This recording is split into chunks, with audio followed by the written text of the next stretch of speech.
When the morning bell rang, his thoughts were so focused on perfecting his plays that he rarely even heard it. And school only got worse. Edson's teachers dreamt up punishments they thought would make him pay attention. For talking in class, his mouth was stuffed with paper. For fooling around at his desk, he was made to kneel on beans. Although his parents warned him to behave and punished him when he didn't, Edson soon decided it was easier to skip school altogether and play soccer. And so, as at this point, I'm thinking the author's point of view is that she wants us to feel bad for him. He's growing up in a poor area.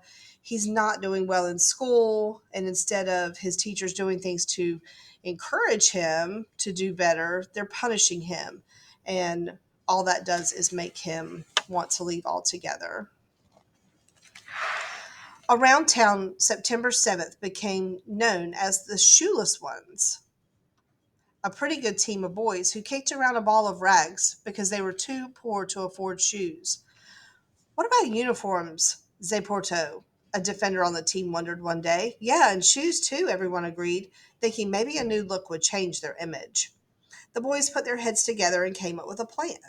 They would enter contests, shine shoes, sell peanuts. Soon they'd earned enough to buy shirts, socks, and shorts made from flour sacks, but they still didn't have enough to be used for shoes.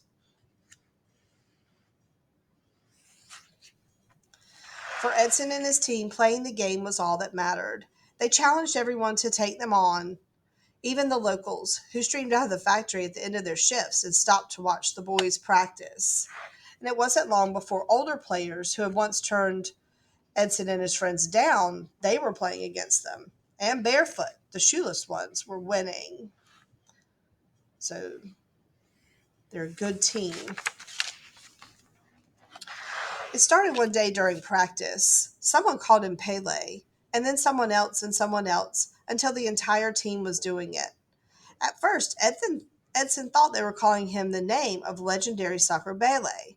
He didn't like it, but after weeks of hearing Pele, Edson weakened. Maybe a nickname was a good idea, something fans and announcers could shout out. Edson Arantes de Nascimento was too long, and anyway, all the best soccer players had nicknames. Why not Pele? Whatever it meant. And I can tell you, based on some research, that that's a true story. They don't really know why the boys started calling him Pele. That is a true fact that I read when I did a little research about our person today, our biography person today. The Shoeless Ones had been together for nearly 4 years when Senor Nicola Avalone Jr., the town's mayor, announced that he was sponsoring a youth soccer tournament for neighborhood teams who had uniforms and soccer shoes. Now they needed shoes or they couldn't compete. Zelete, a struggling salesman and the father of three players, offered his help, and the team gratefully accepted. Not only did he find them shoes, but he agreed to be their new coach. If you train properly and follow my orders, Zelete instructed, you can win this tournament. And so almost overnight, the Shoeless Ones disappeared and a new team was born, with a new coach and a new name, Ameriquahina, Little America.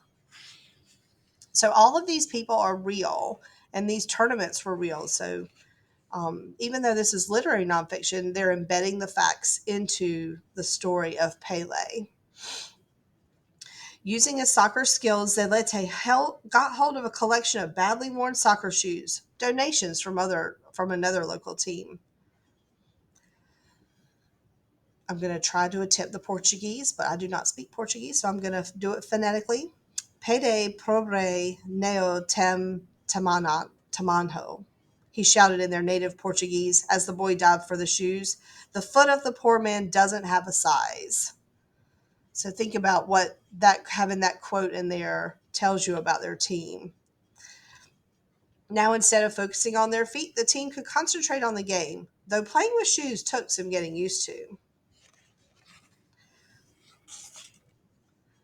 So I'm going to stop our story right here. It goes on, and I think we can agree that the author's point of view is that she really likes this person. She wants to communicate that he was a hard worker.